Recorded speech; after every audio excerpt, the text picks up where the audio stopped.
Mis hermanos me vendieron por $150 millones. No lo sé con certeza absoluta, pero lo sé con la certeza del hombre que conoce a sus hermanos desde que aprendió a caminar, que sabe cómo piensan, cómo calculan, cómo sonríen cuando ya tomaron una decisión que no te van a decir de frente. Lo sé porque el 5 de enero de 2023, cuando los federales llegaron a Jesús María a las 5 de la mañana, con fuerzas especiales, helicópteros y un operativo que requería inteligencia que el gobierno mexicano solo no tenía. Los radios de mis escoltas estaban en silencio. No el silencio del descuido. El silencio del que ya sabe que no va a reportar nada porque alguien de arriba le dijo que esa noche se callara la boca. Me llamo Ovidio Guzmán López, el ratón, hijo del Chapo, y esta es la historia del hombre que construyó parte del imperio del fentanilo, que está matando 1,000 personas por semana en Estados Unidos.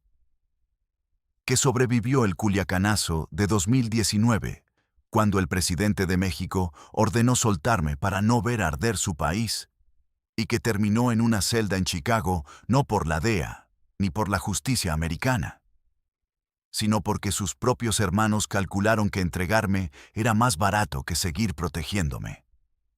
Nunca lo voy a perdonar, ni en esta vida ni en la siguiente. Nací en 1990 en Culiacán, Sinaloa. Mi madre es Griselda López Pérez, la segunda esposa oficial de mi padre. Desde que tengo memoria supe que nuestra familia no era normal, pero la anormalidad llegó en capas, como las cebollas.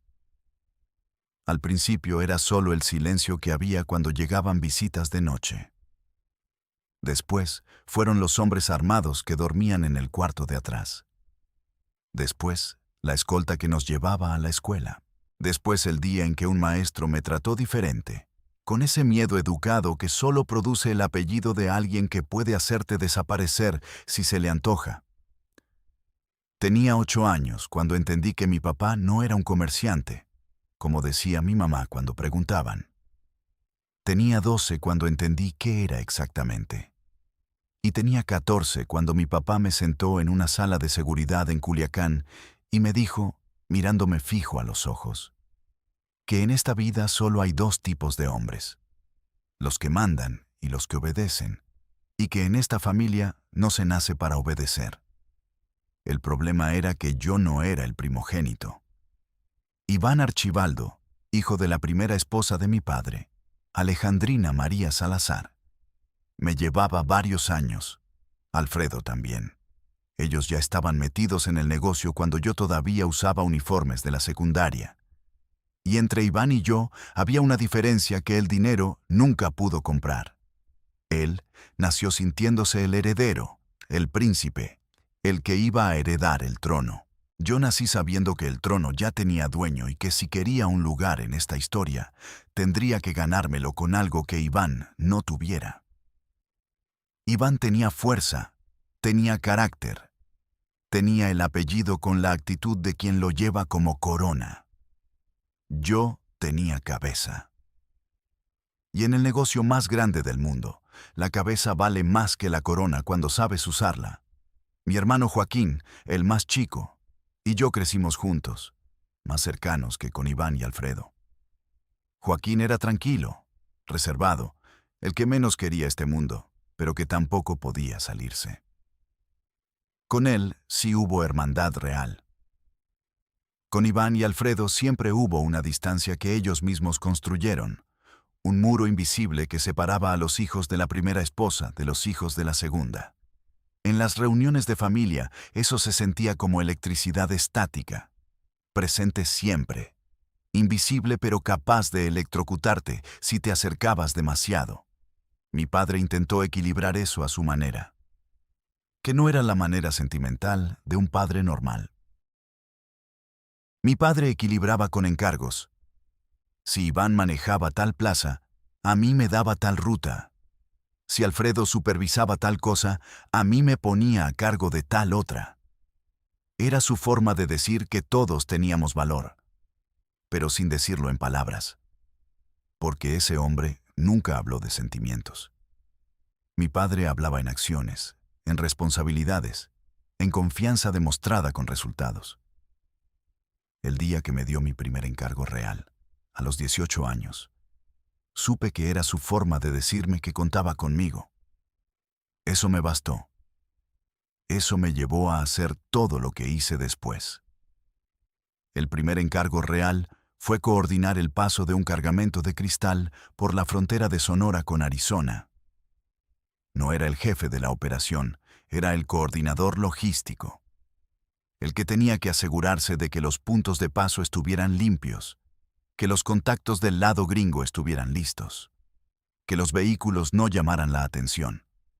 Tenía a 3 hombres de confianza para apoyarme. La noche antes de que saliera el cargamento no dormí, no por miedo exactamente, sino por la adrenalina de saber que si algo salía mal, el fracaso iba a tener mi nombre. Y si salía bien, el éxito también. Todo eso en un solo cargamento. Salió bien, el cristal cruzó, llegó a los distribuidores en Phoenix. El dinero regresó limpio a través de 4 empresas fantasma que yo mismo había ayudado a estructurar con el contador de confianza de mi padre. Cuando le reporté los resultados a mi papá, la palmada en la espalda que me dio valió más que los millones que entraron por esa operación. No porque fuera un hombre sentimental, sino porque era un hombre que no elogiaba fácil. Esa palmada era un contrato, era su forma de decirme: sigues adelante, te pusiste a prueba y no fallaste. A partir de ese día empecé a escalar. El fentanilo llegó a mi vida alrededor de 2015, cuando todavía era una droga relativamente nueva en el mercado americano. Yo tenía 25 años y ya manejaba rutas propias, con mi propia gente, reportando directamente a mi padre, uno de nuestros químicos. Un hombre que había trabajado con laboratorios en Jalisco antes de unirse al cártel de Sinaloa. Me explicó la matemática del fentanilo en una reunión en un rancho de la sierra. Me puso los números sobre la mesa. 1 kilo de cocaína te costaba fabricarlo o comprarlo en Colombia a $1,000 y lo vendías en Estados Unidos en 28,000. Buen negocio. Pero 1 kilo de fentanilo, con precursores químicos que llegaban de China por container, te costaba fabricarlo en menos de $5,000, y en el mercado americano valía entre 8 y 10 millones, dependiendo del corte y la presentación. Era la diferencia entre un negocio rentable y una máquina de hacer dinero a escala industrial. Le llevé esa propuesta a mi padre. Me escuchó con esa paciencia que tenía cuando algo le interesaba de verdad. Me hizo 3 preguntas. ¿Qué tan difícil era conseguir los precursores? ¿Qué tan rastreable era la producción? ¿Y qué tan fácil era distribuirlos sin que los gringos cerraran las rutas? Le di las respuestas que había preparado. Los precursores llegaban de proveedores chinos, que cambiaban de nombre cada 6 meses para evitar las listas negras internacionales. La producción era en laboratorios móviles en la sierra, que se montaban y desmontaban en menos de 72 horas. Y la distribución usaba las mismas rutas y contactos que ya teníamos para el cristal, solo que con cantidades mucho más pequeñas en volumen físico, pero mucho más grandes en valor económico. Mi padre me miró en silencio varios segundos. Luego me dijo: ponlo a andar, pero sin hacer ruido. Nada de que los gringos nos relacionen con eso todavía. Esa fue la orden. Yo la ejecuté. Lo que vino después ya es historia que los gringos estudian en universidades y que los políticos americanos usan para pedir más presupuesto. El fentanilo del cártel de Sinaloa, la mayoría producido en laboratorios que yo ayudé a establecer y escalar, comenzó a inundar el mercado americano. Las sobredosis empezaron a subir. Primero despacio, luego de golpe. Para 2020 ya había más de 90,000 muertos por sobredosis de opioides en Estados Unidos en un solo año. Y el fentanilo era el responsable de más de la mitad. Yo sabía esos números. Los veía en las noticias americanas que monitoreábamos para entender qué tan caliente estaba el tema político. Y sé lo que eso significa. Sé que mis decisiones, mi operación, mi escala de producción, tienen nombres y caras detrás de esas estadísticas. Vidas que se fueron por una pastilla azul con la M grabada, que salió de un laboratorio que yo supervisé. Eso no lo voy a borrar de mi conciencia, ni con el tiempo en esta celda. Para 2019 era ya uno de los operadores más importantes del cartel. No el más visible, ese siempre fue Иван con sus corridos y sus fotos con artistas. Я предпочитал действовать незаметно. То, что люди не знали точно, чем я занимался, защищало меня лучше любой охраны. Но у невидимости есть пределы, когда носишь фамилию, которую ношу я. Управление по борьбе с наркотиками, ДЭА, идентифицировало меня в 2016 году. За мою голову была назначена сумма в 5 миллионов, которая позже увеличилась до 10. И в октябре 2019 года, в ходе операции, которую мексиканское правительство провело якобы под давлением Вашингтона, меня окружили в моем собственном жилище в Кулиакане. Этот день изменил все. Не только для меня, для всего Мексики. Происходившее 17 октября 2019 года в Кулиакане стало самой яркой демонстрацией силы, которую синдикат Синала демонстрировал за десятилетия. Мои соратники, мои близкие, вывели вооруженных людей на улицы. 400 бойцов, оснащенных винтовками высокой мощности, бронированными машинами с пулеметами калибра 50, снайперами на крышах. Они перекрыли все выезды из города. Были сделаны заявления об угрозе лишения жизни членов семей военнослужащих, которые меня удерживали. Le dijeron al comandante de la operación que si no me soltaban en 2 horas, iban a arrasar con todo. Y el gobierno mexicano cedió. El presidente López Obrador salió a la televisión a decir que había ordenado mi liberación para salvar vidas. Yo salí caminando de esa casa en la que me habían detenido. Subí a una camioneta y me perdí en la sierra. El mundo entero habló de eso durante semanas. Me volvieron leyenda sin querer. El narco que dobló a un gobierno entero. El ratón que rugió como león. Y yo, en lugar de entender que esa victoria era también la semilla de mi destrucción, me dejé emborrachar por la magnitud de lo que había pasado. Creí que era intocable. Creí que el apellido y el poder de fuego me protegerían para siempre. Creí que mis hermanos iban a estar siempre del lado mío como ese día. No entendí lo que realmente estaba en juego. No entendí que después del Culiacanazo, el gobierno americano le puso a México una pistola en la sien y dijo: o nos dan a Ovidio Guzmán o les cerramos las relaciones comerciales, les congelan las remesas y les mandamos tropas a la frontera. No entendí que esa presión cayó sobre alguien que tenía que decidir entre su cartera y mi libertad. Y esa persona tomó su decisión, en silencio, sin avisarme, como hace la familia cuando te sacrifica, con una sonrisa. La parte siguiente cuenta cómo el dinero del fentanilo compró de todo, desde políticos hasta obispos. Como las fiestas en los ranchos tenían caras que usted reconocería. Y cómo el horror cotidiano de ser el ratón en el apogeo del poder era una mezcla de lujo obsceno y terror permanente que no te dejaba dormir 2 noches seguidas en la misma cama. El primer muerto que vi de cerca no fue un rival.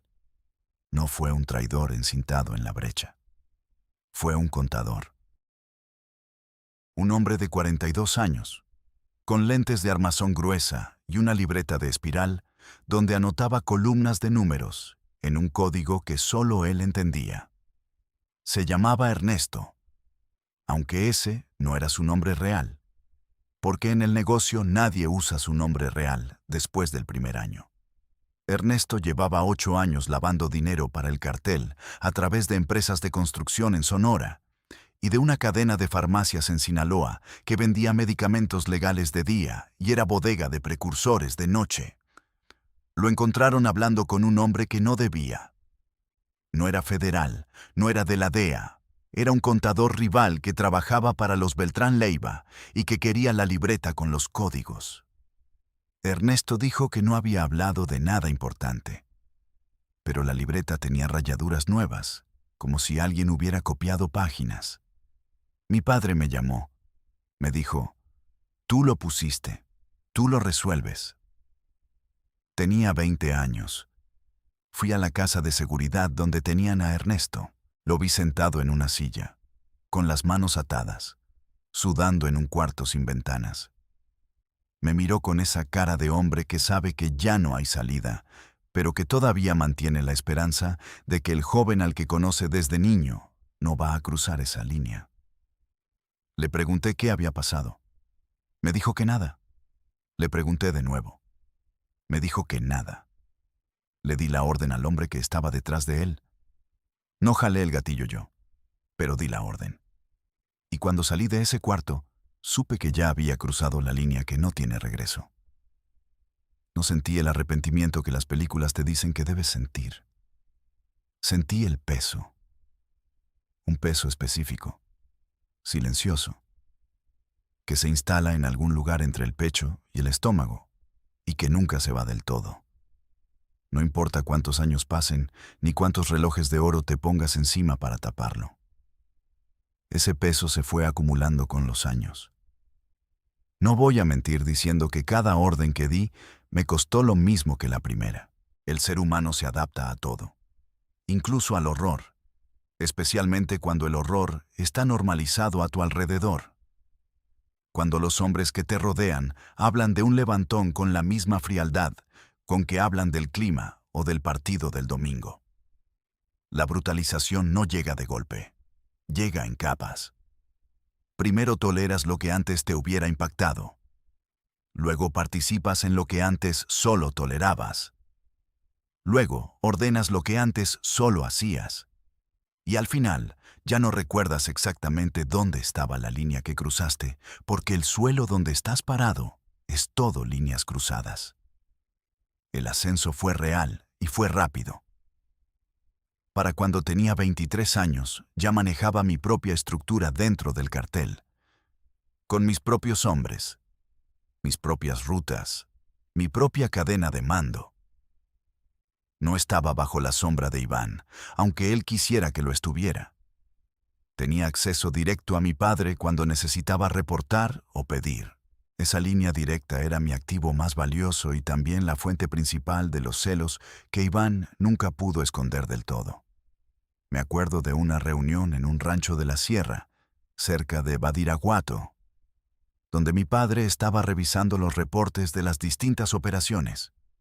Le estaba explicando la expansión de la ruta del fentanilo hacia el medio oeste americano, hacia ciudades como Columbus, Cincinnati, Indianápolis, mercados que los cárteles mexicanos habían descuidado por concentrarse en California, Texas y Arizona.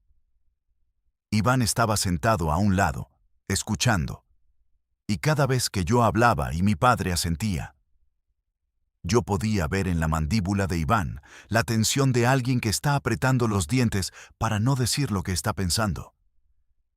Mi padre notaba todo. Lo veía en el cuarto como un jugador de cartas lee a sus oponentes. Pero no decía nada. Dejaba que la tensión existiera porque, a su modo, eso nos hacía competir, y competir nos hacía productivos. Esa fue su forma de administrarnos. Y fue también la semilla de lo que me destruyó años después. El dinero en esa época era obsceno. Obsceno en el sentido de que ya no tenía escala humana comprensible. Cuando alguien te dice que en un buen mes movías varios cientos de millones de dólares en producto, eso deja de ser un número y se convierte en abstracción. Yo ya no pensaba en el dinero como dinero. Lo pensaba como combustible. Era el combustible que mantenía andando la maquinaria. los sueldos de los sicarios, las mordidas a los funcionarios, los pagos a los transportistas, los sobornos a los militares de frontera, las inversiones en empresas legales que blanqueaban lo que llegaba sucio. El dinero circulaba tan rápido que el verdadero problema no era ganarlo, era esconderlo. Teníamos casas en Los Ángeles, en Miami, en Madrid, compradas a través de empresas que no tenían ninguna conexión visible con el apellido Guzmán.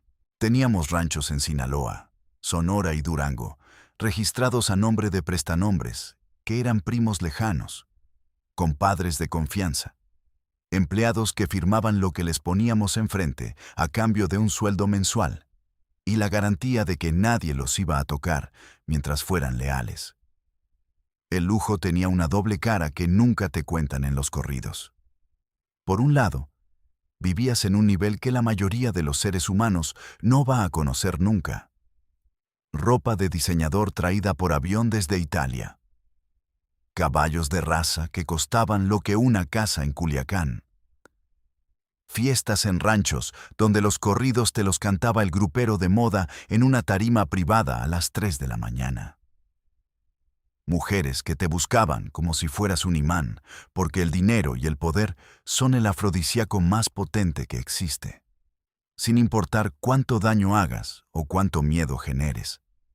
Pero por el otro lado, nunca podías bajar la guardia.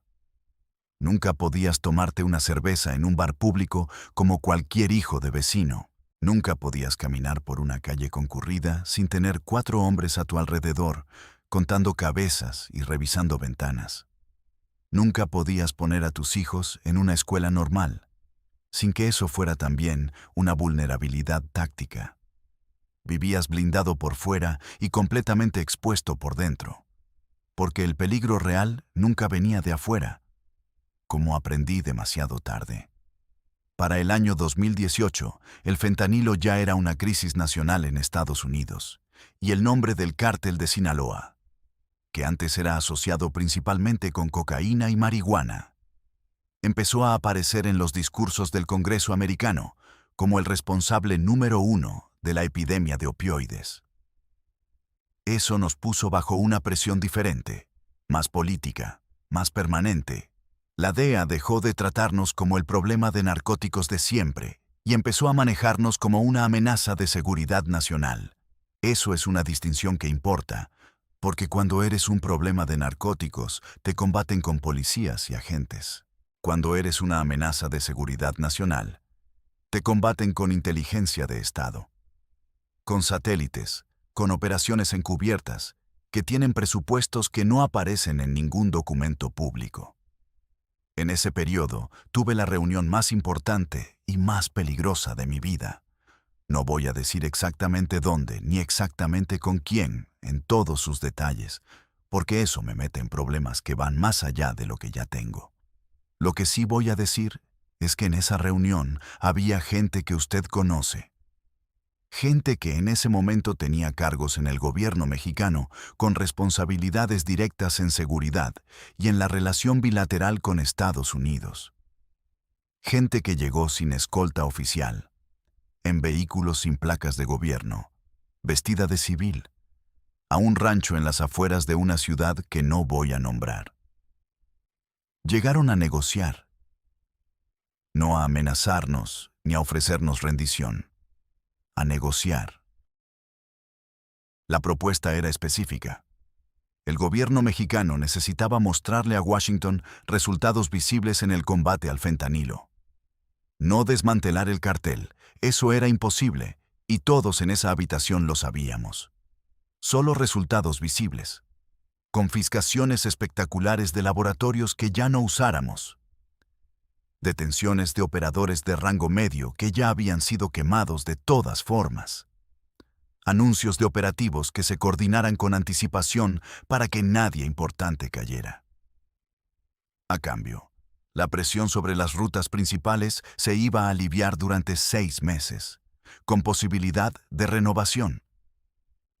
Esa reunión me enseñó que el narco y el Estado no son enemigos en México. Son socios en un matrimonio disfuncional, donde los dos saben que no pueden vivir sin el otro, pero que tampoco pueden vivir bien juntos. El gobierno necesita al narco para mostrar resultados que justifiquen presupuestos y mantengan contenta a la DEA. El narco necesita al gobierno para operar con un mínimo de estabilidad institucional que evite el caos total. Cuando ese equilibrio se rompe, como pasó después de 2019, el resultado es lo que vimos en Culiacán y lo que siguió después. No hay héroes en esa historia. Solo hay gente calculando qué le conviene más en el corto plazo. Las fiestas de ese periodo eran otro mundo. No las fiestas de narco de película, con hombres borrachos disparando al aire en medio del monte. Esas también existían. Pero los niveles altos del cartel tenían otra clase de celebraciones. Reuniones en casas de seguridad convertidas en salones privados, con servicio de restaurante de 5 estrellas llevado especialmente, con entretenimiento que costaba lo que una familia mexicana de clase media gana en 10 años. En una de esas fiestas, alrededor de 2017, vi sentados en la misma mesa a un cantante de regional mexicano, cuyo nombre llenan estadios en toda América. A 2 diputados federales que habían votado esa misma semana en el Congreso a favor de aumentar el presupuesto de la Guardia Nacional. Y a un hombre que era enlace del cartel con proveedores de precursores en Shanghái. Nadie en esa mesa hablaba de negocios en voz alta. Todo era conversación social, risas, brindis con botellas que costaban más de lo que gana un maestro de primaria en un año. Pero todos sabían por qué estaban ahí. Y todos sabían que la cuenta que estaban pagando esa noche no era de dinero. Era de compromisos futuros que se iban a cobrar en silencio cuando llegara el momento. Ese era el horror cotidiano real. No los cuerpos en las brechas, aunque también estaban. El horror de la normalización, el horror de ver cómo el poder corrompe todo lo que toca. No con violencia, sino con comodidad, con privilegios, con la ilusión de que todos estamos en el mismo equipo y que lo que hacemos es solo negocios. El horror de despertar una mañana y darte cuenta de que ya no recuerdas cuándo fue la última vez que pensaste en alguien que no fuera parte del sistema. Que tus amigos son todos parte del negocio. Que tu familia es el negocio. Que tus hijos van a heredar el negocio o van a huir del negocio. Y que cualquiera de las 2 opciones los va a marcar para siempre. Mis hijas crecieron en ese mundo. Eso es lo que más me pesa, más que Ernesto con sus lentes gruesos, más que los contadores de muertos que los gringos ponen en mis cargos, más que los años que voy a pasar en esta celda en Chicago. Mis hijas crecieron viendo a su padre rodeado de hombres armados, cambiando de casa cada semana, mirando el cielo cuando sonaba un avión para calcular si era militar o no. Crecieron en el lujo y en el miedo al mismo tiempo. ¿Qué es la combinación más tóxica que existe para una infancia?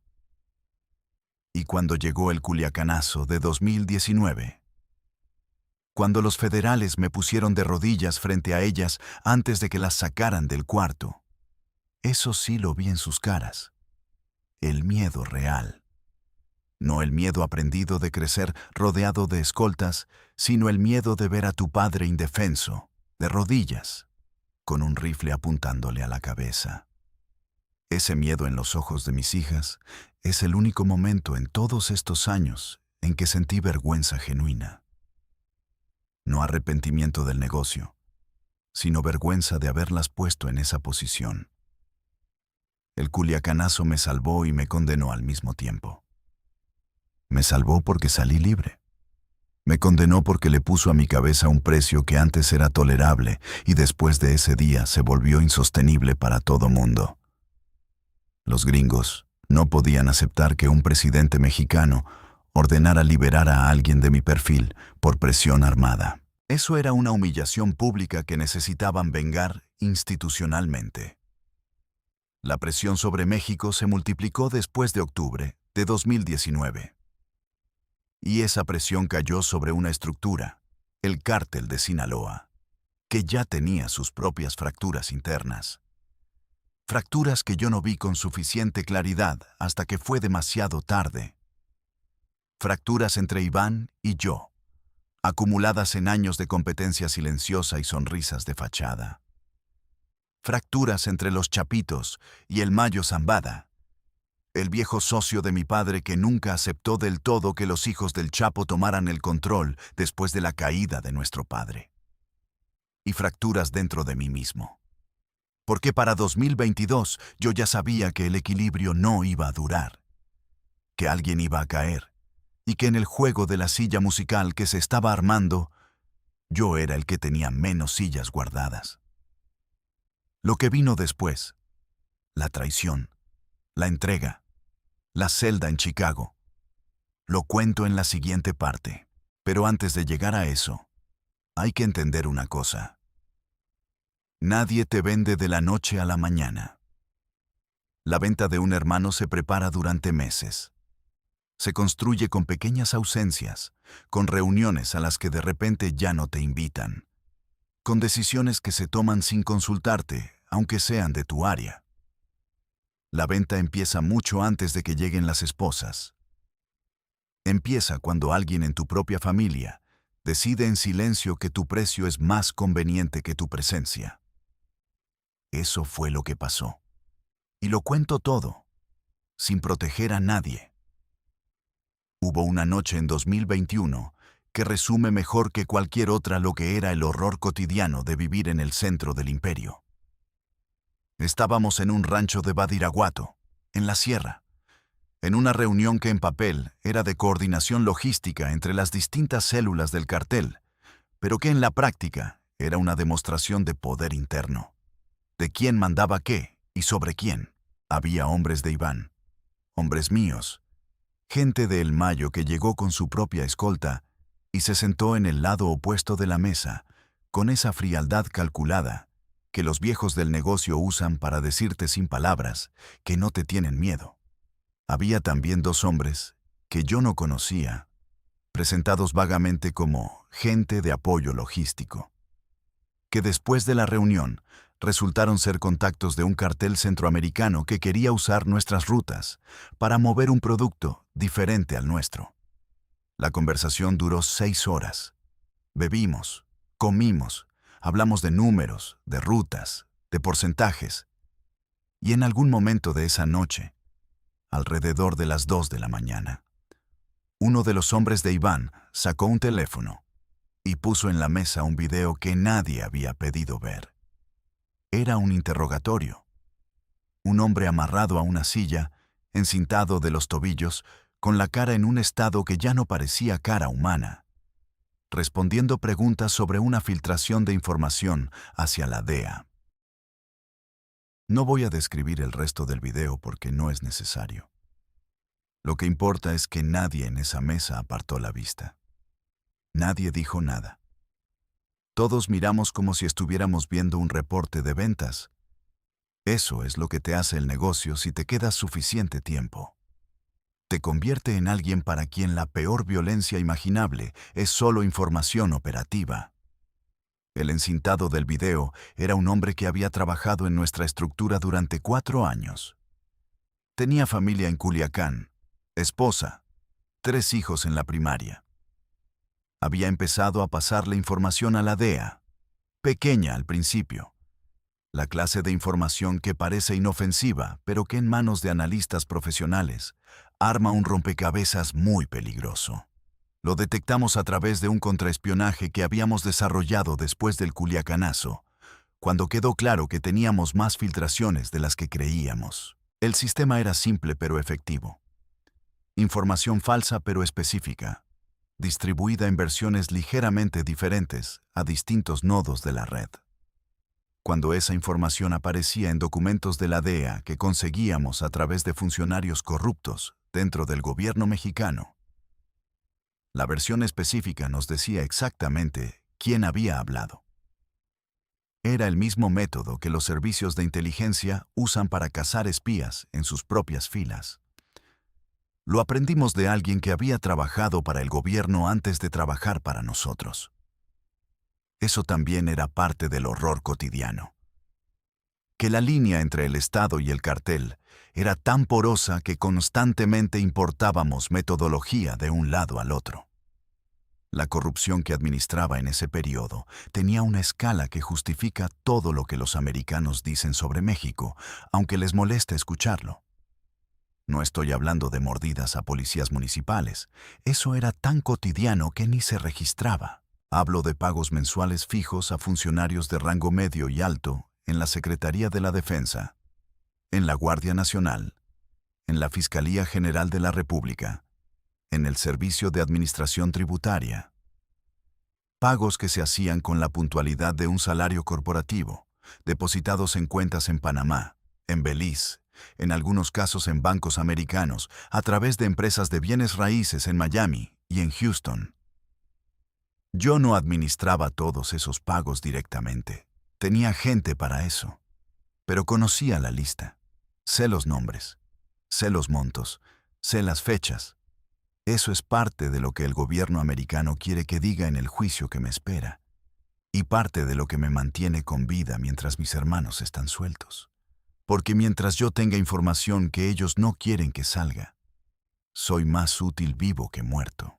Uno de los momentos más concretos de esa corrupción lo viví en persona en 2020, durante la pandemia, cuando el mundo entero estaba encerrado y el gobierno mexicano estaba enfocado en la crisis sanitaria. Ese periodo fue uno de los más productivos para el cartel en años. Las fronteras que se habían endurecido para los viajeros se habían relajado para el comercio. Porque detener el comercio durante la pandemia habría colapsado la economía. Y donde el comercio fluye sin tanto escrutinio, nosotros fluimos también. Tuvimos meses récord en 2020. Mientras médicos morían en hospitales de Sinaloa sin insumos básicos, mientras familias enterraban a sus muertos sin poder despedirse, el negocio del fentanilo que yo coordinaba tuvo su mejor año desde que empezamos. No lo digo con orgullo. Lo digo con la frialdad del hombre que ya entendió que en este negocio la empatía es un lujo que nadie puede pagar. Fue en ese mismo 2020 cuando empecé a notar las primeras señales de lo que vendría. Señales pequeñas, casi imperceptibles para alguien que no estuviera mirando con atención. Iván empezó a tener reuniones a las que yo no era convocado. No reuniones de rutina, sino reuniones con perfiles específicos. Gente de El Mayo, contactos en el gobierno que históricamente habían sido neutrales entre nosotros, y en al menos 2 ocasiones que supe por mis propias fuentes, representantes de agencias americanas a través de intermediarios. Esas últimas reuniones eran las que me helaban la sangre. No porque Iván hablara con gringos. A veces eso era necesario para ciertas operaciones, sino por el perfil de los intermediarios y por el nivel de discreción que Iván estaba aplicando para que yo no me enterara. La discreción que usas cuando quieres que algo no llegue a los oídos de alguien específico. Le pregunté a Iván directamente en una ocasión.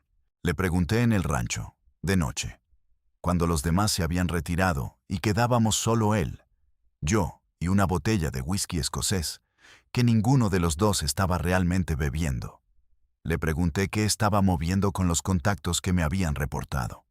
Me miró con esa cara suya que he visto toda la vida. La cara de Iván cuando está mintiendo, que es casi idéntica a la cara de Iván cuando está diciendo la verdad. Porque ese hombre desde niño aprendió a construir su cara como una pared. Me dijo que eran asuntos de su área, que ya me contaría cuando hubiera algo concreto. Le dije que esperaba que así fuera. Él me sirvió un trago. Brindamos y cambiamos el tema. Pero los dos sabíamos que lo que acababa de pasar no era una conversación, era una declaración de posiciones. Yo le había dicho, sé que estás haciendo algo. Él me había dicho, sí, y no te lo voy a decir. Y los dos habíamos sonreído. El horror cotidiano también tenía sus momentos grotescamente absurdos que solo el narco produce. En 2021, tuvimos un problema con un cargamento de precursores chinos que había sido confiscado en el puerto de Manzanillo. No confiscado por corruptos que querían más dinero, sino confiscado en serio, por inspectores que habían sido traídos de otra región del país, específicamente porque los locales estaban ya muy comprometidos. El cargamento valía varios millones de dólares en producto potencial. Tuvimos que recuperarlo. La negociación que siguió involucró a 3 niveles de gobierno, a 2 abogados que tenían acceso al sistema judicial en Colima, y al final a un funcionario de alto rango, que era conocido públicamente como uno de los funcionarios más combativos contra el crimen organizado en el occidente del país. Ese hombre, cuyo nombre no voy a dar porque tengo mis razones para guardarlo todavía, se llevó una suma en efectivo que no habría podido justificar ni en 10 vidas de salario público.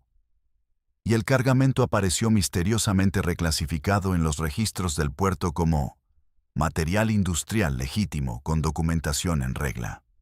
La semana siguiente, ese mismo funcionario daba una conferencia de prensa, felicitando a su equipo por los resultados en el combate al tráfico de precursores. Lo vi en vivo por televisión desde un cuarto de hotel en Mazatlán. No pude evitar reírme. No con alegría, con el cinismo específico del hombre que conoce el guión completo mientras el público en el teatro cree que es improvisación. Las fiestas siguieron. Siempre había fiestas. El narco en su nivel alto celebra permanentemente, porque la celebración es también un instrumento de control. Cuando le organizas una fiesta memorable a un político, a un empresario, a un artista, esa persona queda atada a ti por la memoria de esa noche, tanto como por el dinero que haya recibido. La memoria es más difícil de negar que una transferencia bancaria. En 2022, en una propiedad en los alrededores de Mazatlán que estaba registrada a nombre de una empresa de turismo que no existía más que en papel, tuvimos una reunión que en la superficie parecía una celebración privada de cumpleaños, pero que en la práctica era una sesión de alineación política previa a un proceso electoral regional. Estaban presentes personas que en la última parte de esa conversación la condujo un hombre de confianza de Iván, con una sonrisa permanente y una frialdad debajo de la sonrisa que hacía innecesario cualquier énfasis adicional.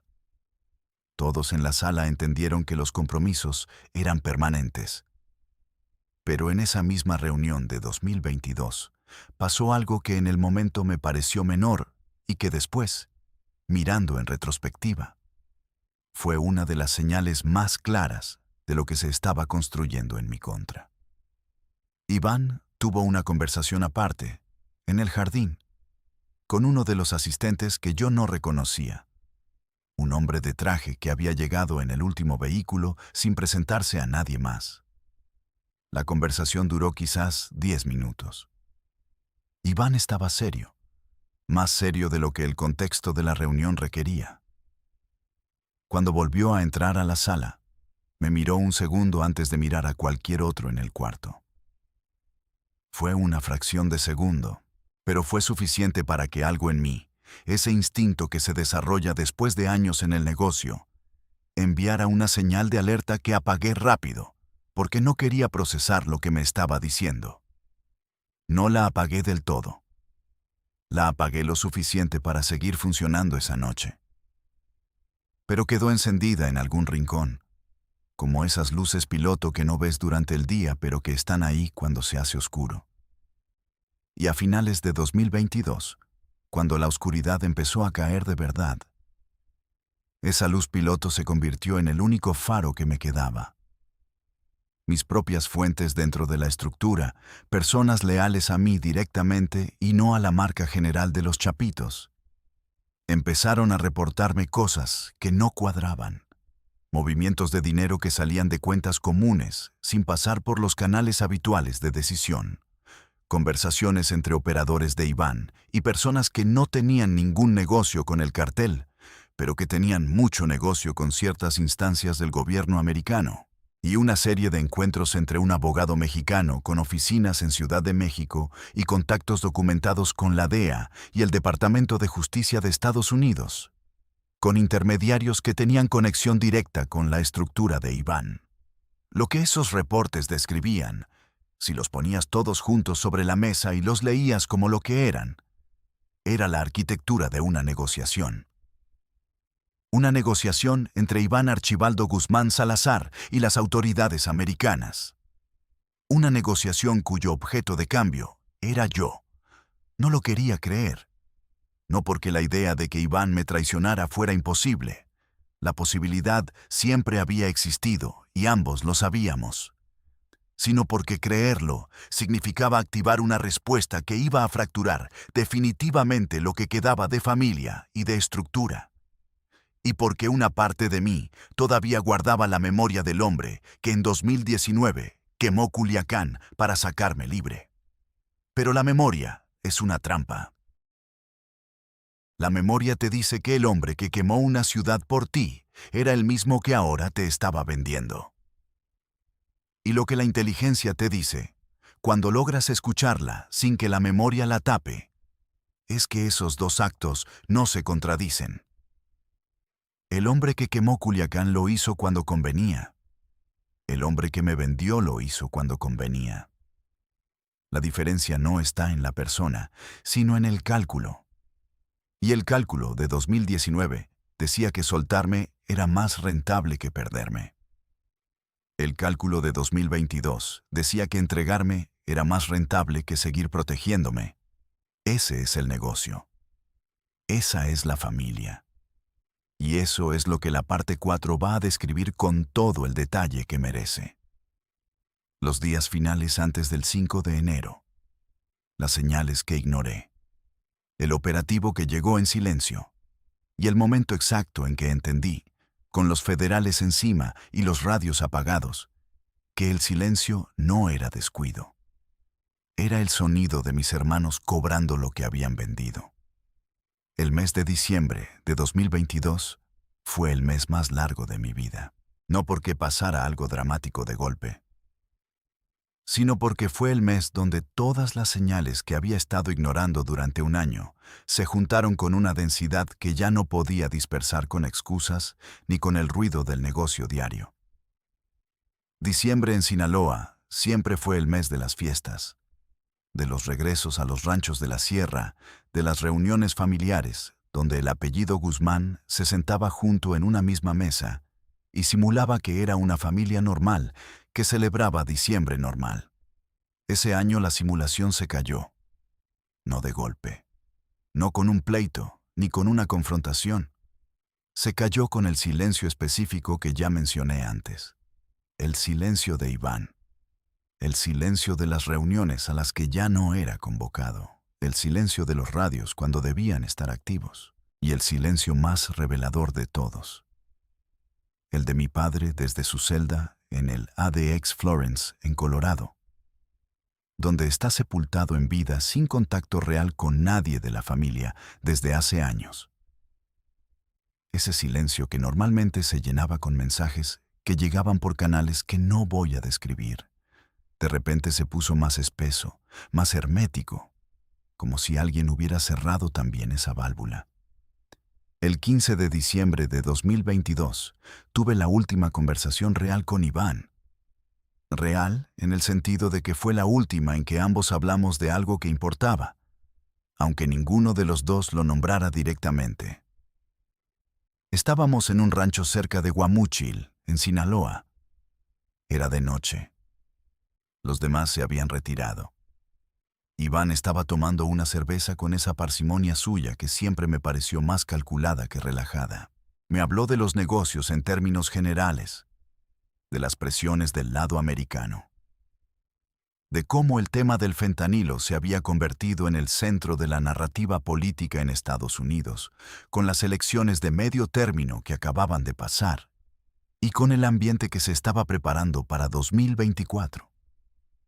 Me dijo que la presión iba a aumentar, que teníamos que ser más cuidadosos, que quizás era momento de que algunas figuras bajaran el perfil de manera más radical. Usó exactamente esa frase: bajar el perfil de manera más radical. Me miró cuando la dijo. No mucho tiempo, lo justo para que la frase cayera y rebotara. Le pregunté qué quería decir con eso. Me dijo que lo que quería decir era lo que había dicho, que la presión era real y que todos teníamos que adaptarnos. No dijo más. Terminó la cerveza, se levantó, me dio una palmada en el hombro como siempre, y se fue a dormir. Yo me quedé sentado en esa terraza del rancho durante 1 hora, mirando la oscuridad de la sierra, procesando cada palabra de esa conversación con la concentración del hombre que sabe que lo que no se dice importa más que lo que se dice. Bajar el perfil de manera más radical. En el lenguaje del negocio esa frase podía significar muchas cosas. Podía significar reducir operaciones visibles. Podía significar dejar de aparecer en lugares públicos. Podía significar salir del país temporalmente. O podía significar, y esa fue la interpretación que mi instinto eligió esa noche, aunque mi cabeza intentara descartarla, que alguien ya había tomado una decisión sobre mí y que esa frase era la última cortesía antes de que esa decisión se ejecutara. Moví algunas fichas en los días siguientes. No lo suficiente, lo sé ahora. Pero algo, cambié de ubicación más frecuentemente. Usé canales de comunicación alternativos para hablar con mis fuentes más confiables.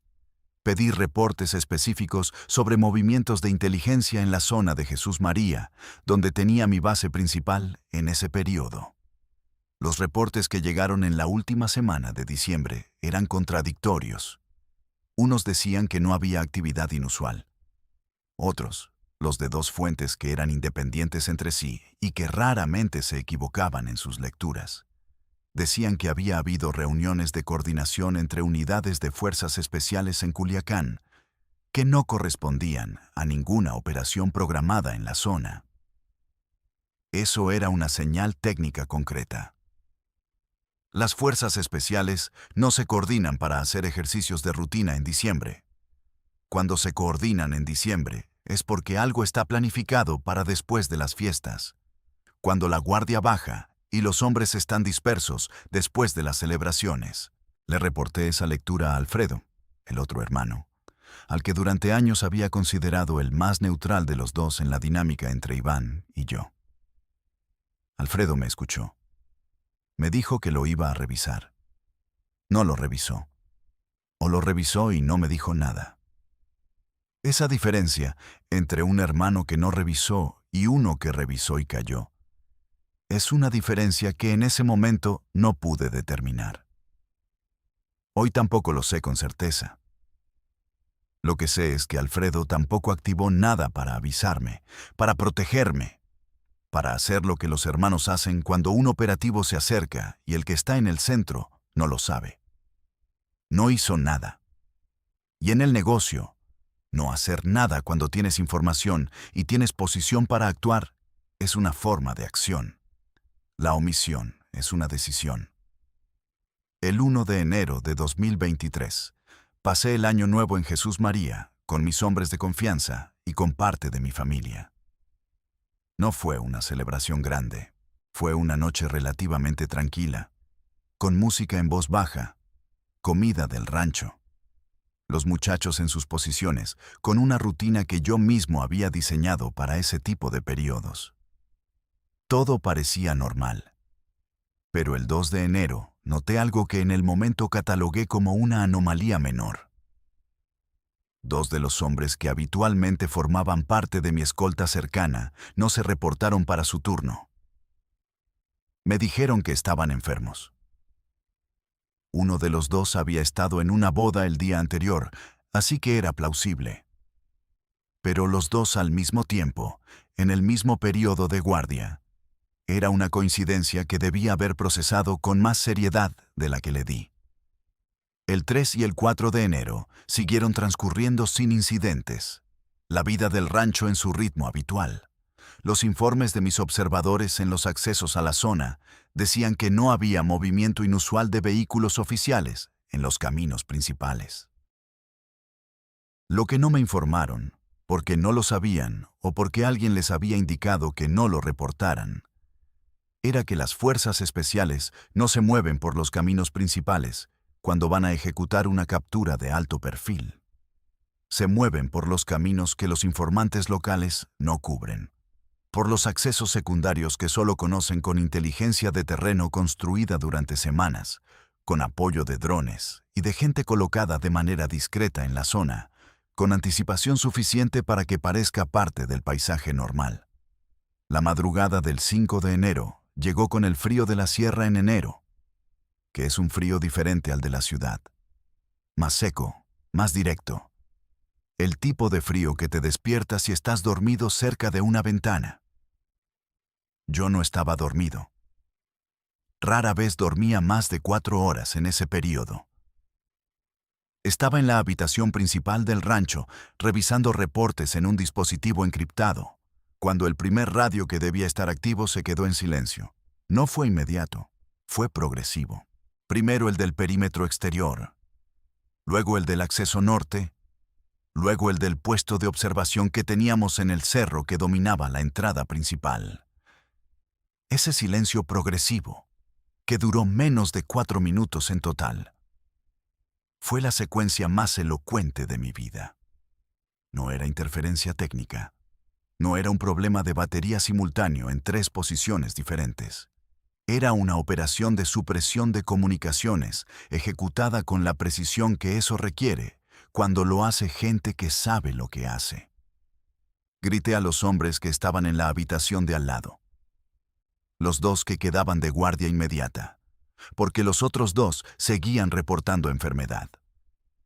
Los 2 que respondieron llegaron con sus rifles, pero con la cara de quien no entiende lo que está pasando todavía. Les dije que nos estaban cayendo. Uno de ellos intentó salir por la puerta trasera para evaluar el perímetro. No llegó a los 3 metros antes de que el primer elemento de fuerzas especiales entrara por esa misma puerta con el equipo completo. Chaleco táctico, casco, visión nocturna, rifle en posición. Detrás de él entraron 4 más en menos de 10 segundos. La operación estaba ejecutada con una precisión que el gobierno mexicano solo tiene cuando alguien de afuera está dirigiendo o cuando tiene la información exacta de dónde estar y cómo moverse. Me tiraron al piso. No con brutalidad innecesaria, con la eficiencia técnica del operativo bien entrenado. Me pusieron los grilletes. Me levantaron. El comandante del grupo, un hombre de unos 40 años, con cara de no haber dormido en 2 días, me miró directo y me dijo mi nombre completo y los cargos por los que quedaba detenido.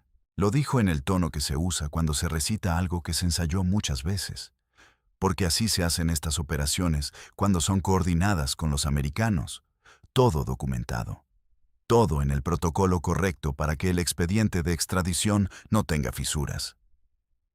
Ese detalle, el del protocolo perfecto en una operación de las Fuerzas Especiales Mexicanas, me dijo más sobre quién había organizado eso que cualquier informe de inteligencia que hubiera podido conseguir en los meses anteriores.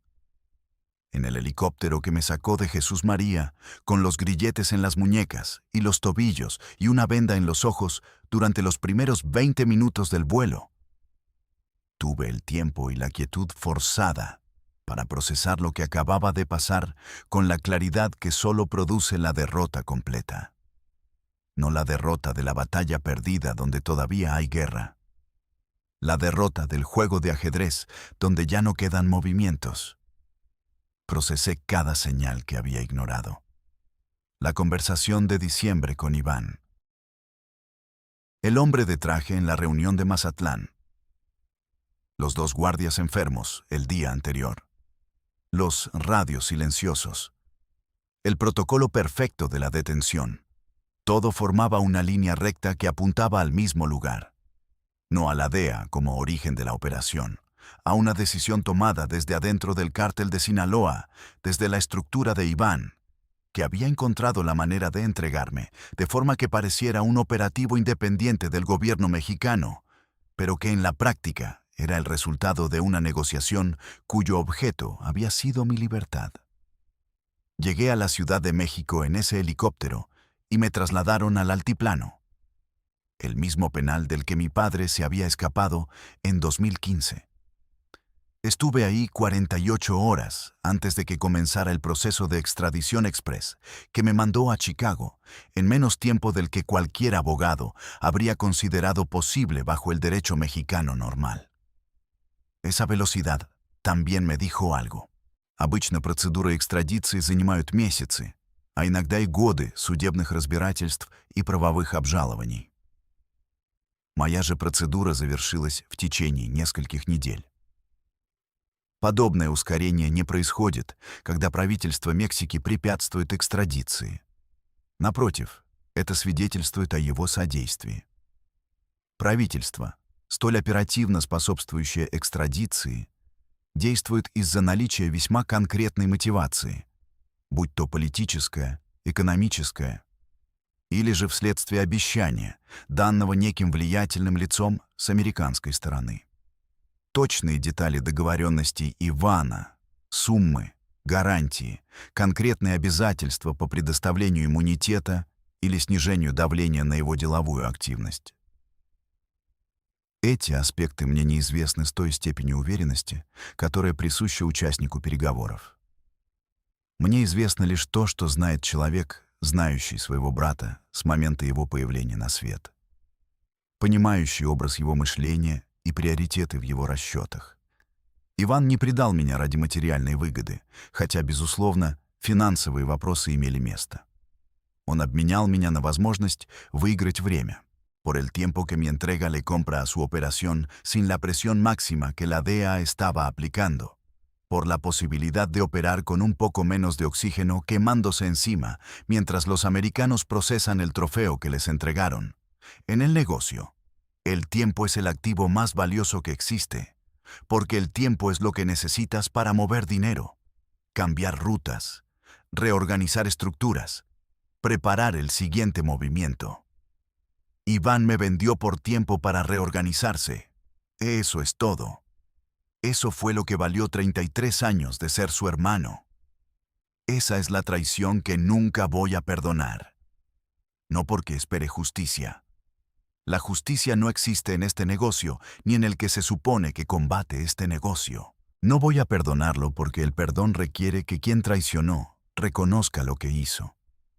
Y Iván Archibaldo Guzmán Salazar va a morir sin haber reconocido nada, con esa cara de pared que construyó desde niño, sonriendo para las fotos cuando el negocio vaya bien y mirando al horizonte con frialdad cuando el negocio requiera sacrificar lo que haya que sacrificar, incluyendo al hermano que durmió en el cuarto de al lado durante la infancia, incluyendo al que coordinó las rutas que pusieron dinero en su bolsillo durante años, incluyendo al que vio quemarse Culiacán, creyendo que era un gesto de familia y que en realidad era solo una inversión que vencía cuando convenía.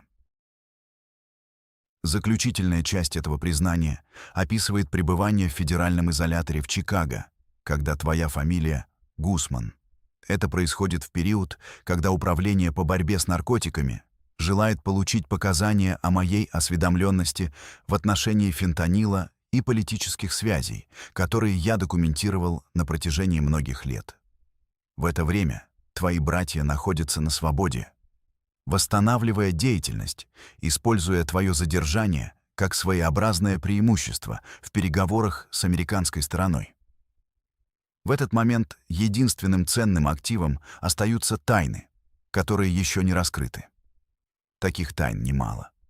Решение о том, какие из них обнародовать, когда это сделать и в обмен на что, является единственным настоящим выбором, который у меня остается в этом месте.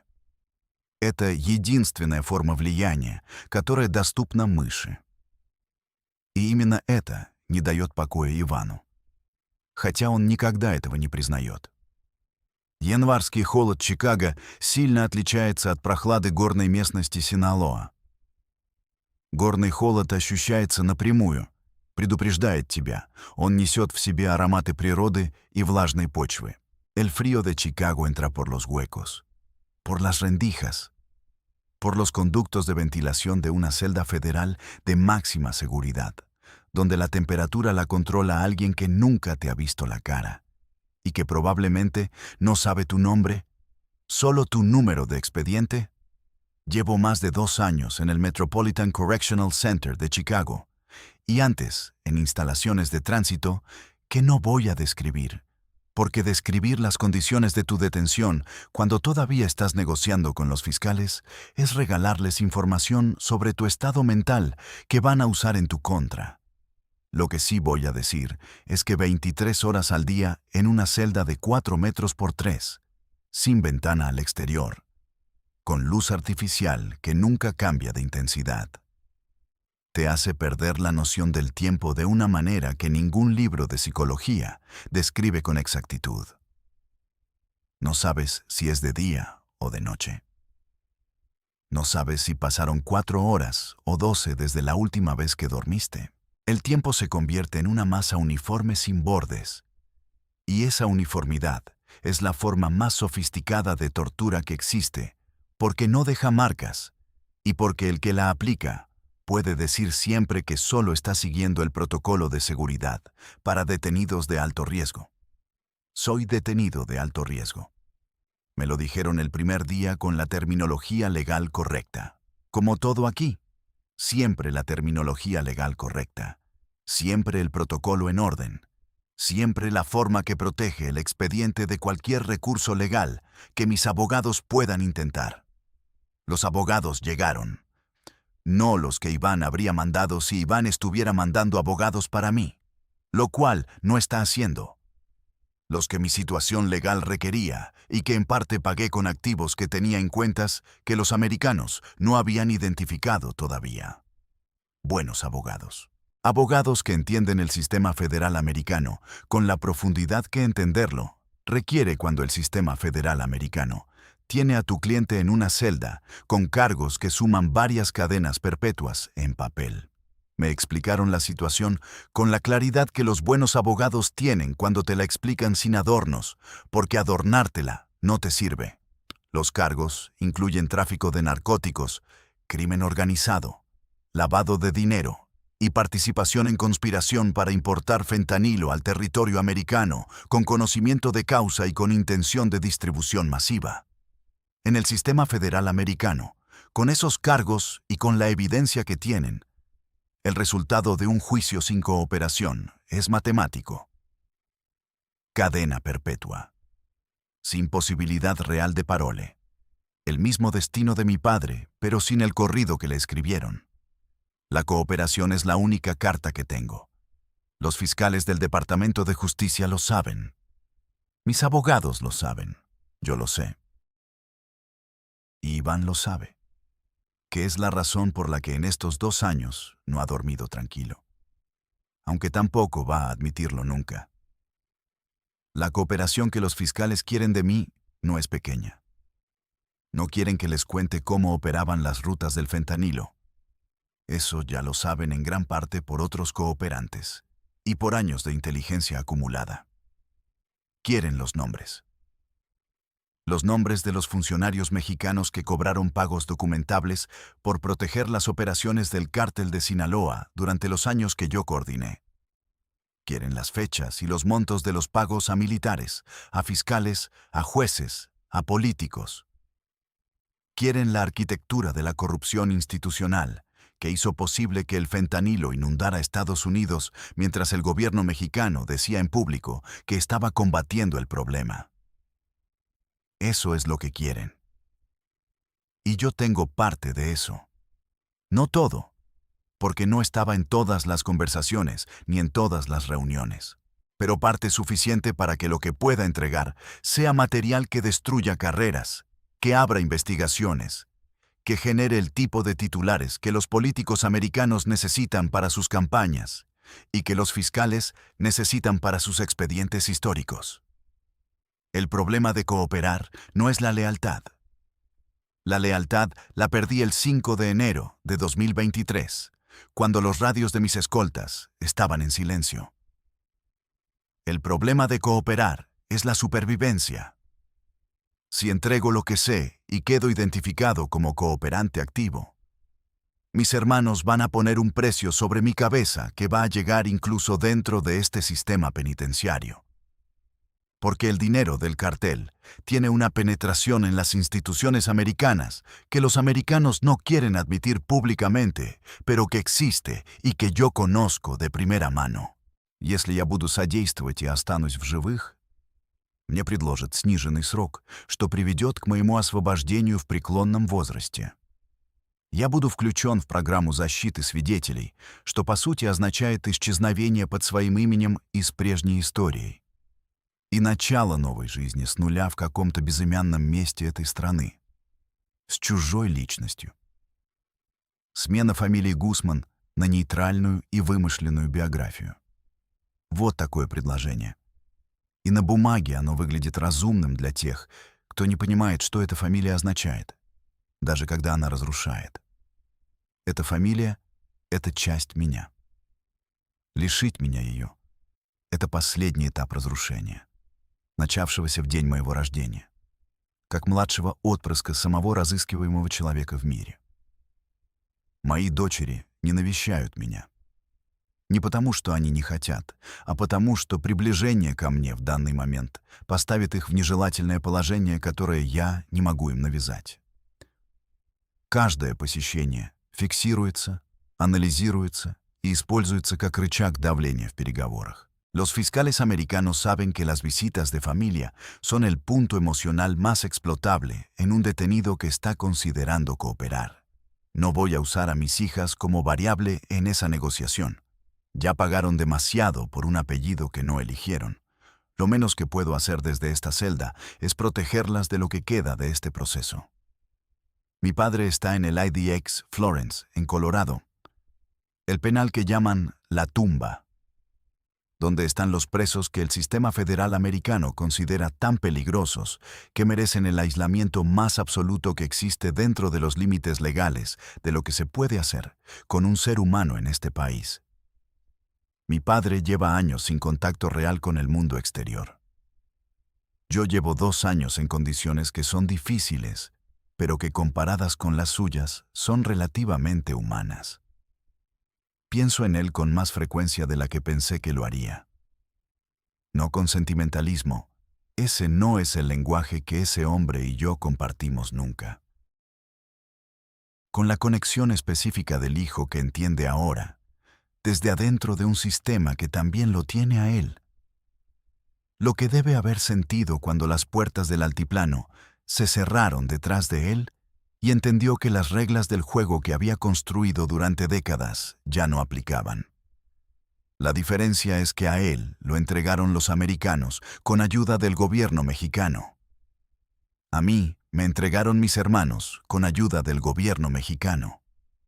La estructura de la traición es diferente. El resultado es el mismo cuarto sin ventana. Iván y Alfredo siguen operando.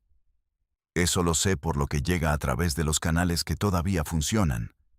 Porque incluso en esta celda hay formas de saber lo que pasa afuera cuando llevas el nombre que llevo. Y cuando la gente que te es leal todavía existe, aunque no pueda hacer nada concreto por ti. El cartel se fracturó después de julio de 2024. Cuando Joaquín Guzmán López, mi hermano el menor, el más tranquilo, el que menos quería este mundo, entregó a El Mayo Zambada a los americanos en una operación que todavía no entiendo del todo, que tiene capas que desde acá no puedo ver completas. Ese movimiento partió al cártel de Sinaloa en 2 facciones que ahora están en guerra abierta, con Culiacán ardiendo de nuevo, con civiles atrapados en el fuego cruzado de un pleito que tiene más de disputa de herencia que de negocio racional. Lo que construyó mi padre durante décadas se está comiendo a sí mismo. Y yo lo estoy viendo desde una celda en Chicago, con la frialdad del hombre que ya no tiene nada que ganar ni que perder en ese tablero específico. La reflexión final desde aquí no es la que la narrativa del arrepentido requiere. No voy a decir que estoy arrepentido de todo porque sería mentira. Y porque mentir en esta confesión anularía lo único que tiene valor en ella, que es la honestidad brutal del hombre que ya no tiene imagen que proteger ni negocio que cuidar. Lo que sí voy a decir es lo que aprendí, no como moraleja para quien escucha, sino como diagnóstico frío de lo que vi desde adentro durante los años que lo vi. El negocio del fentanilo que ayudé a construir está matando a más de 100,000 personas por año en Estados Unidos. Ese número lo sé. Tiene caras detrás. Tiene familias. Tiene hijos que perdieron a sus padres por una pastilla azul que salió de un laboratorio que yo ayudé a establecer. No voy a cargar eso con el dramatismo del asesino en masa que llora en el juicio para ablandar al jurado. Lo cargo con el peso específico del hombre que tomó decisiones con información completa sobre las consecuencias, y que las tomó de todas formas, porque en el sistema donde vivía, esas consecuencias estaban tan lejos que no tenían rostro. El sistema te aleja del daño que produces. Eso es parte del diseño, no un accidente. La advertencia que esta confesión tiene para quien la escucha tampoco es la que se espera. No es, no te metas en el narco porque terminarás preso. Esa advertencia es verdad, pero es incompleta. La advertencia real es esta. El sistema que produce el narco, la pobreza que empuja a los jóvenes de Badiraguato a ver en el apellido de un capo la única escalera disponible. La corrupción institucional que hace que el Estado y el crimen organizado sean indistinguibles en demasiados niveles. La demanda de drogas en el país más rico del mundo que financia todo lo demás. Ese sistema no se resuelve con capturas. Me capturaron a mí. Antes capturaron a mi padre, a mí. Antes capturaron a los Arellano Félix. Antes capturaron a los Beltrán Leiva. El negocio sigue. El fentanilo sigue matando. Los laboratorios en la sierra siguen produciendo. Los políticos corruptos siguen cobrando. El sistema es más grande que cualquiera de sus partes, incluyendo el hijo del Chapo que está en una celda en Chicago contando lo que quedó de su vida. Soy Ovidio Guzmán López. El ratón. 34 años. Padre de hijas que merecían mejor. Hijo de un hombre que construyó un imperio que terminó sepultándolo. Hermano de hombres que calcularon que mi precio era más conveniente que mi presencia. Parte responsable de una crisis de salud pública que mató a más gente que muchas guerras formales. Y el hombre que tiene en su memoria los nombres, los montos, las fechas y los compromisos que pueden hacer temblar a funcionarios en 2 países si decide en algún momento que el trato que le ofrecen es lo suficientemente bueno para abrir esa memoria por completo. Esa decisión todavía no la tomé, pero Iván sabe que existe. Y eso, desde esta celda sin ventana en Chicago, con el frío que entra por los conductos de ventilación y el tiempo que se mueve sin bordes, es lo único que me queda que vale algo. El silencio que aún no rompí. El silencio que ellos necesitan que siga siendo silencio. Y la pregunta que se hacen cada mañana cuando se despiertan en Sinaloa con el negocio en las manos y yo acá adentro con los secretos en la cabeza. La pregunta es simple. ¿Cuándo habla el ratón? Todavía no lo saben. Todavía no lo sé yo. Pero el día que lo sepa, van a saberlo ellos primero. Antes que nadie. Esa es la única promesa que me queda. Y es la única que pienso cumplir.